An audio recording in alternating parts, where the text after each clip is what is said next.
Part 1. A man wants to find out about taking part in a dragon boat race.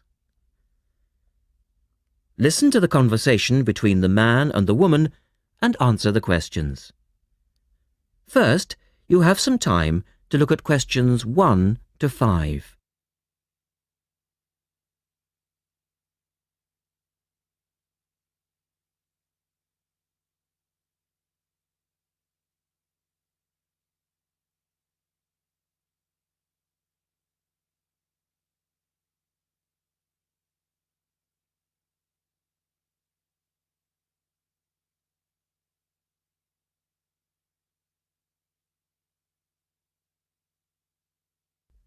Now we shall begin. You should answer the questions as you listen because you will not hear the recording a second time. Listen carefully and answer questions 1 to 5.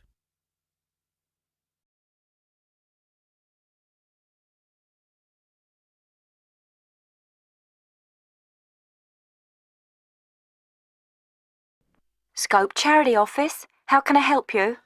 Oh, hello. I'm ringing about the dragon boat race that you're asking people to take part in. Oh, yes.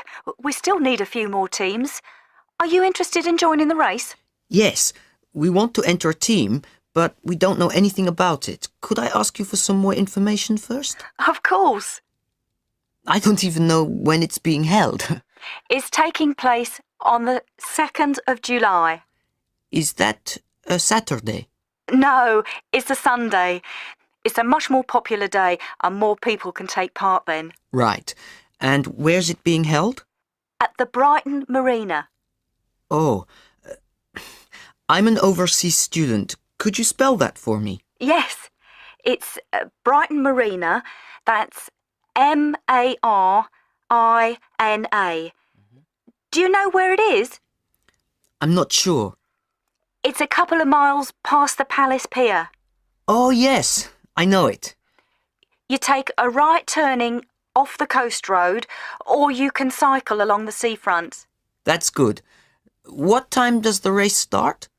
Well, the first heats begin at 10 a.m, but you need to register half an hour before that, at 9:30, and we really recommend that you aim to be there by 9. It's a good idea to arrange a meeting place for your team. Right. And the race is to help raise money for charity? It is. We're asking every team member to try and raise £35 by getting friends and/or relatives to sponsor them. Every crew member will receive a free tournament T-shirt if your team manages to raise £1,000 or more. Oh, that's quite good. Also, we're holding a raffle. Every crew member who takes part in the race this season will be entered into a free prize draw. Oh, what's the prize? It's pretty good. It's a holiday in Hong Kong. Sounds great.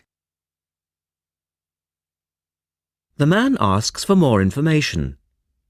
Look at questions 6 to 10.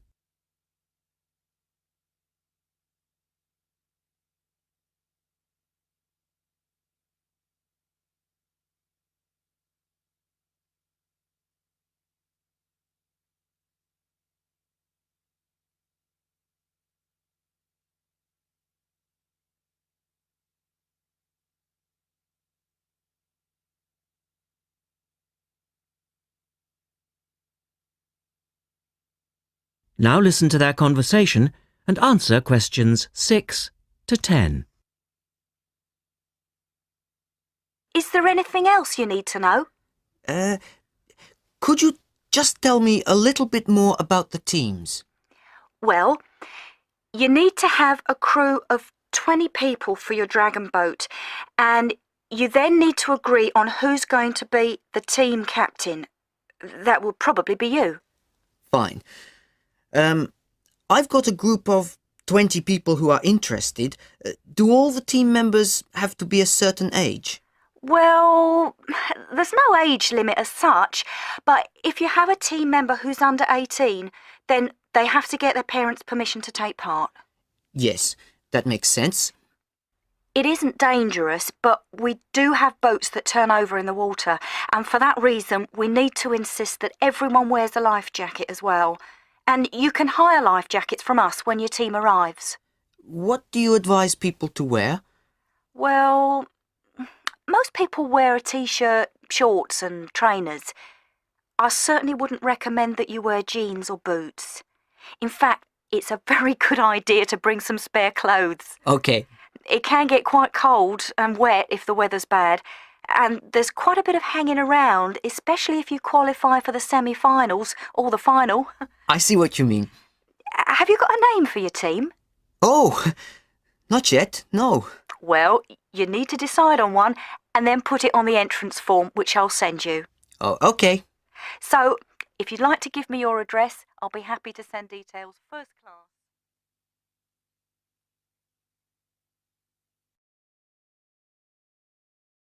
That is the end of part 1. You now have half a minute to check your answers.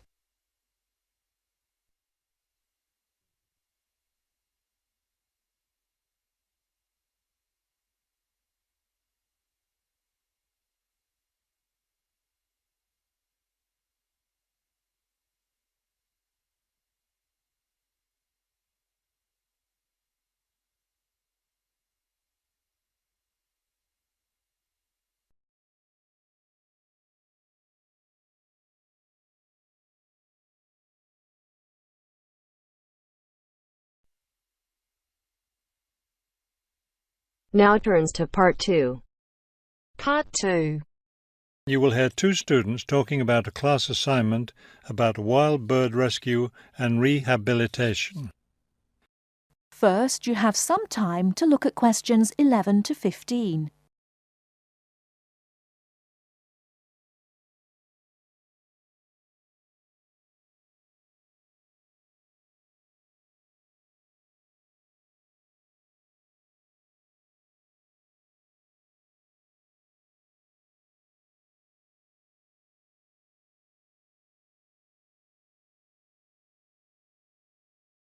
Now, listen carefully and answer questions 11 to 15.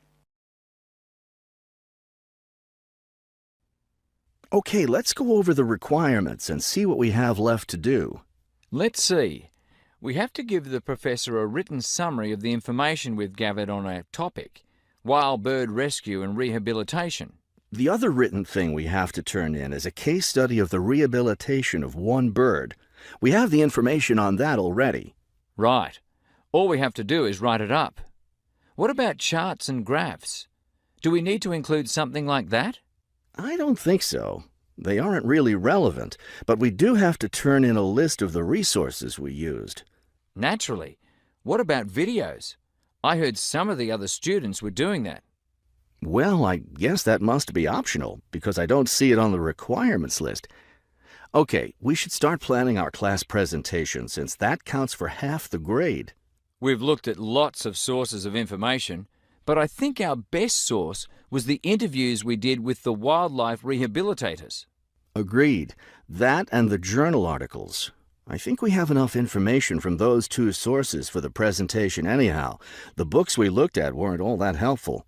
I wonder if we should try to bring in some live birds for the presentation. That would be too difficult, don't you think? But we have lots of photos of rehabilitated birds. We can show those. Before you hear the rest of the talk, you have some time to look at questions 16 to 20.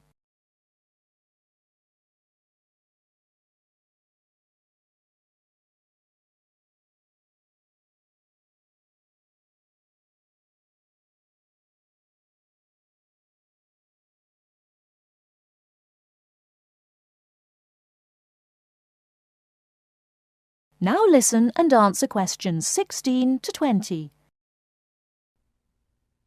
Right. Okay. I think we should start by talking about how to rescue a bird. Probably first we should help people understand which birds need rescuing. Yeah, that's really important.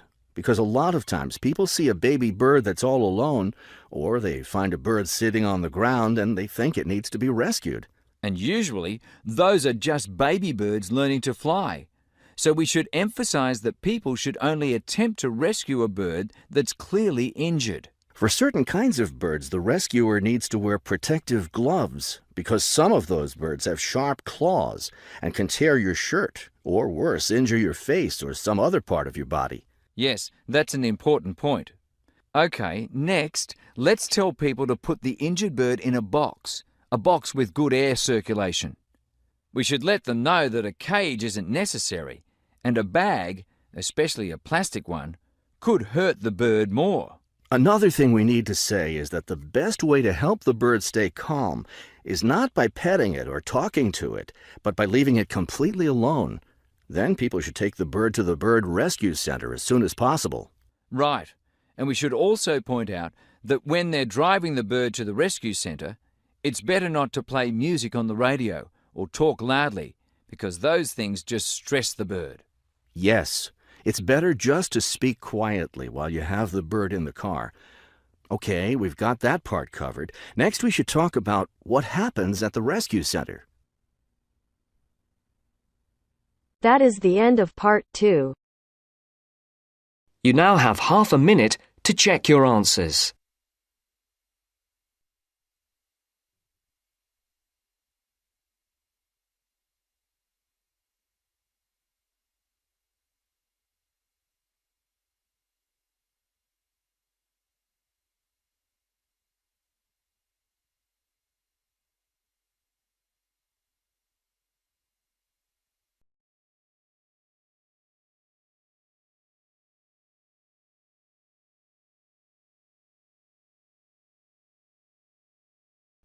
Now turns to part 3. Part 3. You are going to hear a conversation between a moderator and two students. First, you have some time to look at questions 21 to 25.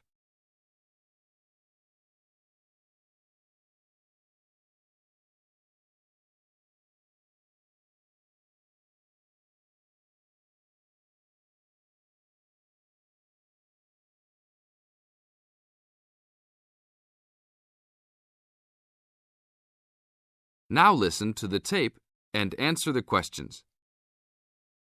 Today we will hear two views of the book Fast Food Nation, The Dark Side of the All-American Meal by Eric Schlosser. Many have deemed this a fascinating socio-cultural report that explains how the development of fast food restaurants has led to the standardization of American culture, widespread obesity, urban sprawl, and more. Well, I think that Schlosser's book promises a lot but delivers less than a highly hyped fast food meal.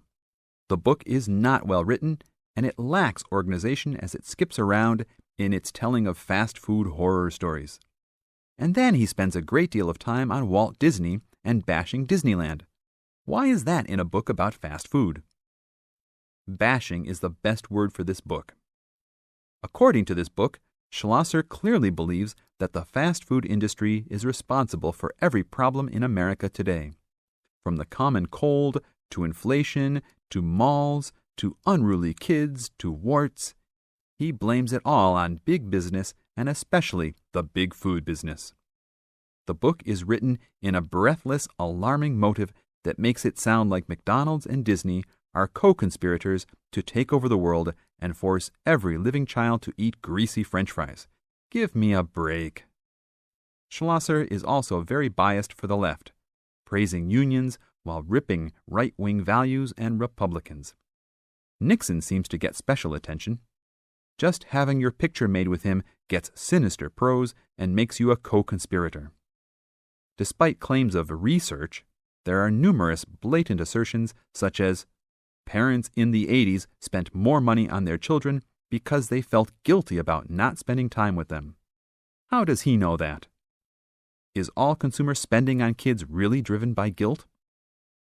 The book is a farce. Save your money to buy a Big Mac and read something else. Only read this ridiculous book if you are an anti-Republican, anti-big business, there are evil forces everywhere subverting the world fan. Thank you, William.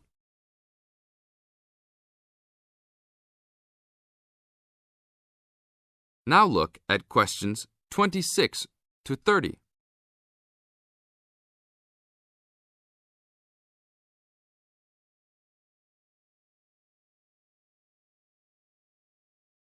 As the talk continues, answer questions 26 to 30. Now we'll talk to another person with a very different assessment of this book. So, Jenny, what did you think of Schlosser's book?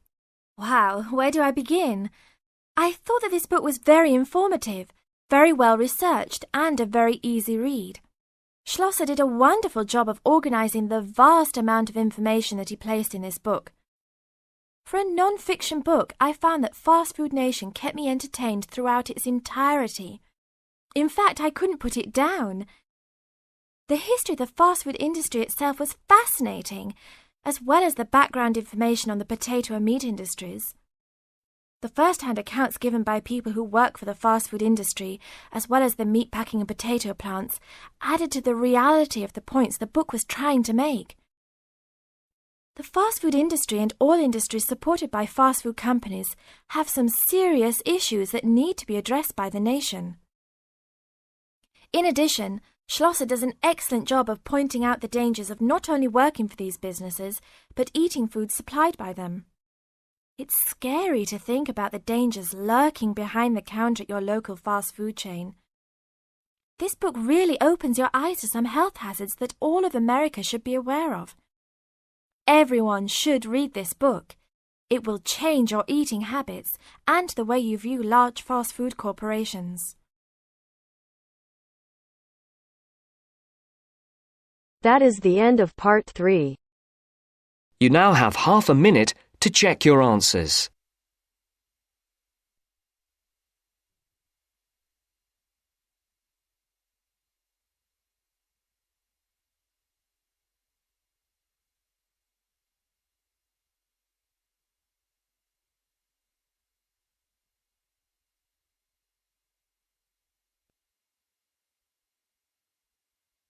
Now turns to part 4. Part 4. You are going to hear a lecture given by a tour agent. First, you have some time to look at questions 31 to 40.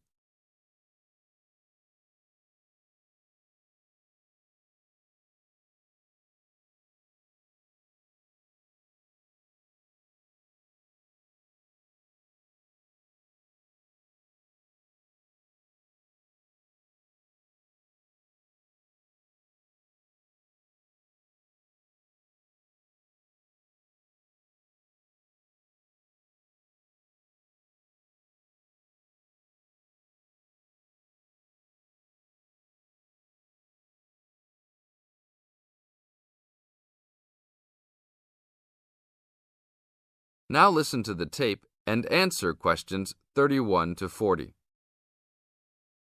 Welcome to Hawaii Tour Agency. Let me tell you a little about a special package we have going on this week. I know everybody wants to get away from the stress of work and life, so I think you should all consider a week-long vacation to the paradise of Hawaii. First off, let me tell you all a little bit about Hawaii. The Hawaiian Islands are of volcanic origin and are edged with coral reefs. Because of its volcanic origins, people often go especially to see the volcanoes. Hawaii is the largest and geologically the youngest island of the group. Oahu is the most populous and economically important. The capital of Honolulu is located on the island of Oahu, the only U.S. state in the tropics. Hawaii is sometimes called the paradise of the Pacific because of its spectacular beauty, abundant sunshine, expanses of lush green plants and beautiful colored flowers, palm trees, coral beaches with rolling white surf, and cloud-covered volcanic peaks rising to majestic heights.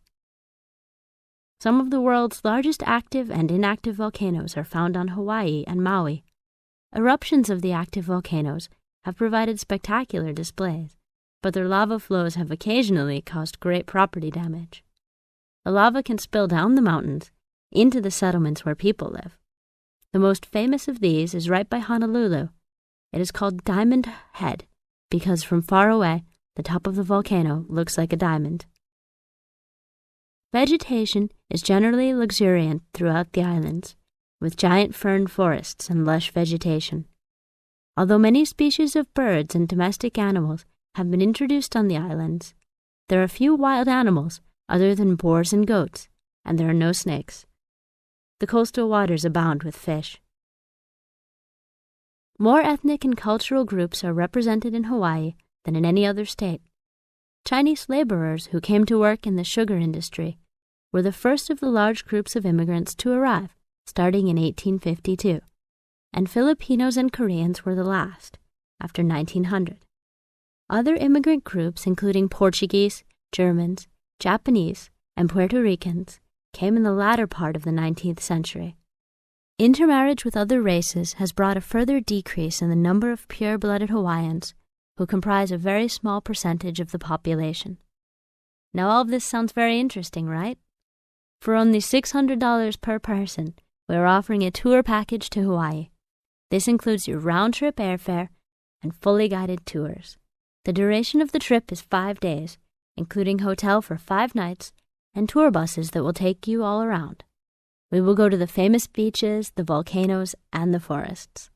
Sign up today to save your space, as seats are running out quickly. That is the end of part 4. You now have half a minute to check your answers.